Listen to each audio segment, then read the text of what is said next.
Het belangrijkste nieuws van Curaçao in het Nederlands. Extra Journaal. Vers van de pers. Welkom bij Extra Journaal. Fijn dat u weer kijkt. We hebben het belangrijkste nieuws voor u op een rij gezet. We beginnen met het bericht dat volgens de Centrale Bank het ontslag van Jardim correct is verlopen.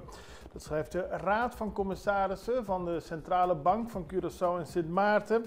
Ze reageerden daarmee op een brief van de Curaçaose minister van Financiën, Javier Silvania. Die stelde vorige week vragen over het vertrek van Jardim als financieel-economisch directeur van de Centrale Bank. Dat werd eind juni bekendgemaakt. Hij stapte op en meteen daarna werd bekend dat hij daadwerkelijk aan de slag gaat als directeur van Banco di Caribe. De minister stelde daar vragen over, maar volgens de Raad van Commissarissen is de afhandeling van het ontslag zorgvuldig verlopen. Er staat niets over een dergelijke stap in het bankstatuut, maar er is bijvoorbeeld wel ook door de Nederlandse bank gekeken naar de stap en de toetsing vond parallel met het zelfstandig onderzoek van de Centrale Bank plaats en beide kwamen tot de conclusie dat er niks verkeerds aan was. Atraco-wagen in de brand gestoken. Zaterdagochtend ontving de Centrale Politiedienst de melding dat er een voertuig in de brand stond in de Calle Cosecha. Direct werden eenheden van de politie en de brandweer naar de locatie gestuurd. Bij aankomst troffen ze een bruin gekleurde Kia Picanto aan die in de brand stond. Maar je ziet op de beelden dat door de brand de kleur helemaal verwijderd is. Nadat het vuur succesvol was geblust, startte de politie een onderzoek in deze zaak en ontdekte dat het voertuig betrokken was bij 4 overvallen op Chinese winkeliers in Pariba in de afgelopen week. Daarom is er nader onderzoek gedaan naar wie de auto daar geplaatst heeft en wie er verantwoordelijk is voor die overvallen. Centro Pro Arte wordt ontmanteld. De eerste stap om tot een nieuwe schouwburg te komen is officieel gezet in het afgelopen weekend.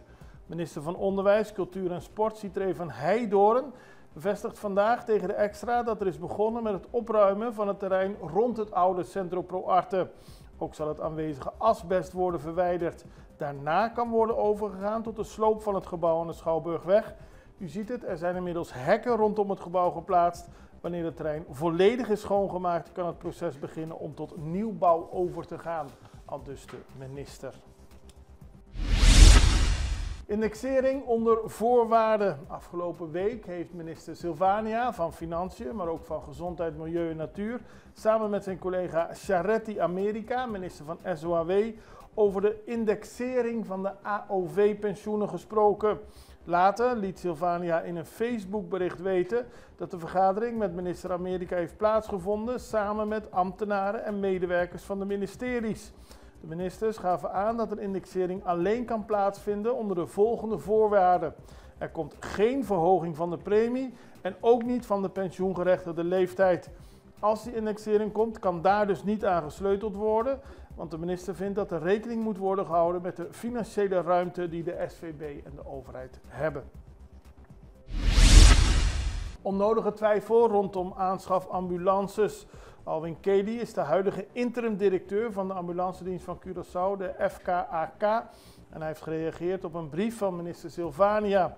Hij legt uit dat hij betreurt dat er zoveel te doen is geweest rondom de aanschaf van de nieuwe ambulances, dat het lijkt alsof er iets verkeerd is geweest. Er is onnodige twijfel gezaaid over de legitimiteit van de aankoop, aldus Kelly. Niettemin, zegt hij, er is geen bezwaar tegen het laten testen van de voertuigen door een derde partij. Dat was ook het voorstel van minister Silvania en dat moet volgens Kelly dan ook gebeuren.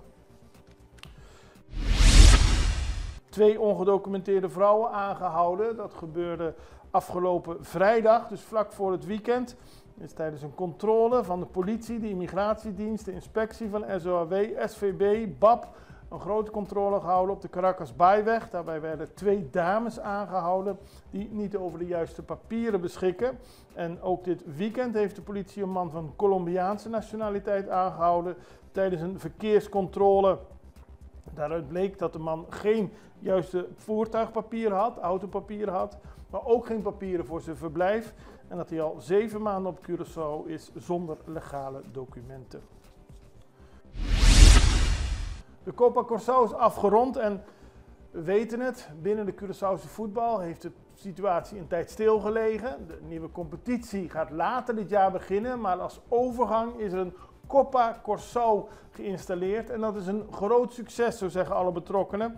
Gisteren was er een spectaculaire All-Star Game en een mooie prijsuitreiking.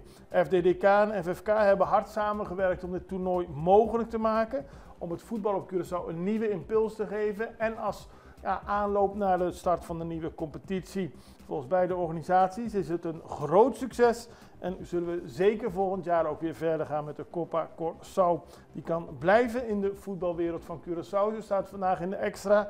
En zoals u weet, de eerste Copa Curaçao is door Jong Colombia gewonnen. Wij gaan even over naar een break. We zijn zo bij u terug. Extra in Nederland. Van Amsterdam tot Arnhem, van Groningen tot Maastricht, Extra is erbij. Volg Extra Digitaal en blijf op de hoogte van de belangrijkste ontwikkelingen in Nederland. Extra Digitaal is te zien op verschillende platforms en kanalen zoals WhatsApp, YouTube, Facebook, Instagram en ook TikTok. Wilt u ons op de hoogte brengen van een evenement of iets doorgeven? Neem contact op via WhatsApp, e-mail, Facebook of bel gewoon 06 1364 2945. Volg of abonneer je op Extra Digitaal. Klik aan en volg ons.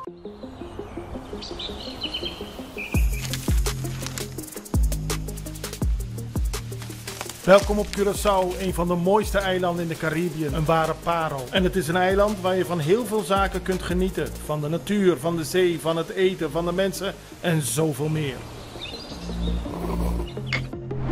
Curaçao is een eiland waar heel veel gebeurt op het gebied van politiek, cultuur, sport en zoveel meer. En Extra Journaal brengt het belangrijkste nieuws van Curaçao. Maar we hebben ook aandacht voor al het nieuws op Bonaire en Aruba en op de bovenwinden, Saba, Sint Maarten en Sint Eustatius. En we belichten al het nieuws van alle kanten. Het nieuws is duidelijk, actueel en vers van de pers. Extra Journaal, elke werkdag op Salto. Op Curaçao zijn we de hele dag bezig met het maken van Extra Journaal. Volg ons op je favoriete Amsterdamse zender, Tauro.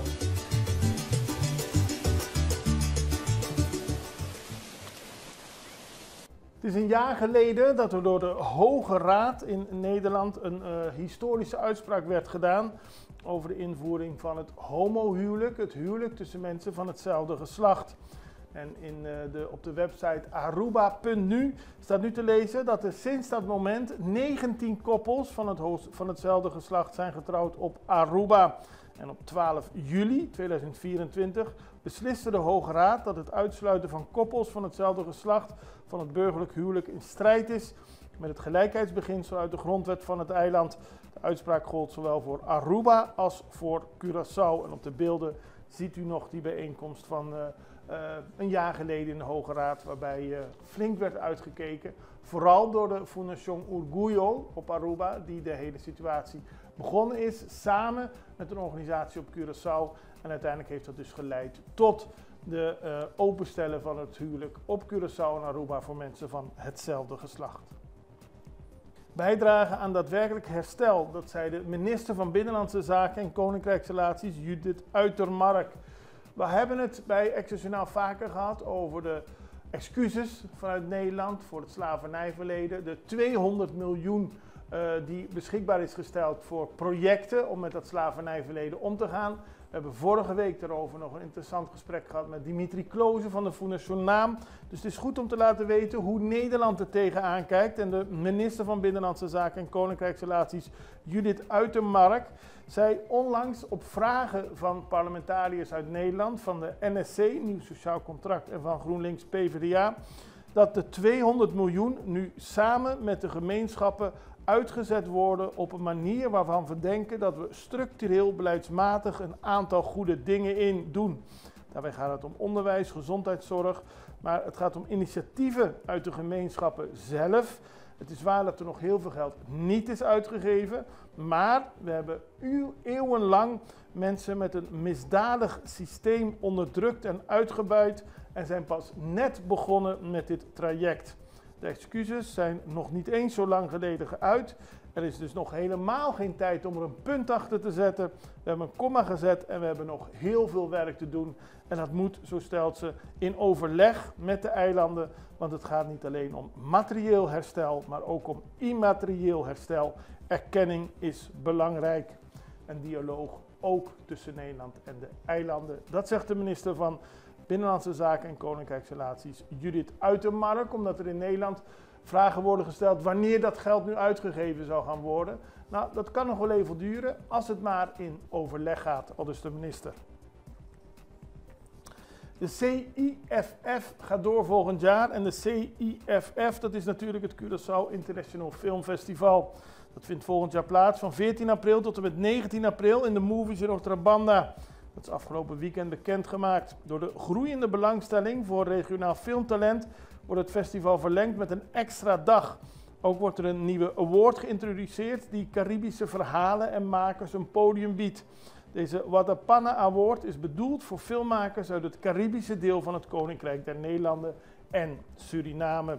Tot slot nog internationaal nieuws, want er is een hele mooie, hele oude ook, citadel geopend voor het publiek in Peru. Dat is gebeurd na 8 jaar van onderzoek en restauratiewerk. Deze citadel van de Caral-beschaving is bijna 4000 jaar oud. En het ligt in een vallei ongeveer 180 kilometer ten noorden van de Peruaanse hoofdstad Lima en zo'n 20 kilometer van de Stille Oceaan. In een heuvelachtig landschap. In 2017 werden de eerste sporen gevonden. Er is lang onderzoek naar gedaan. En het blijkt dat tussen 1800 en 1500 voor Christus deze stad, om het maar zo te noemen, is gesticht. En dat gebeurde nadat de Caral, de oudste beschaving van Amerika, door klimaatverandering was verwoest. Toen kwam deze nieuwe handelscentrum. En het is interessant om te zien wat er toen verhandeld werd, hoe dat gebeurde, hoe de gebouwen eruit zien. Het is toch bijzonder dat dit na 4000 jaar nog steeds zo zichtbaar is. En er wordt in de artikelen hierover gezegd dat rond die tijd er ook oude beschavingen waren in Egypte, India en China. Het is in ieder geval interessant voor de archeologen en voor de toeristen in Peru een nieuwe plek om te bezoeken. Hiermee zijn we aan het einde gekomen van deze aflevering van Extra Journaal. We zijn er morgen weer en ik hoop u ook het beste. Tot ziens. Dag.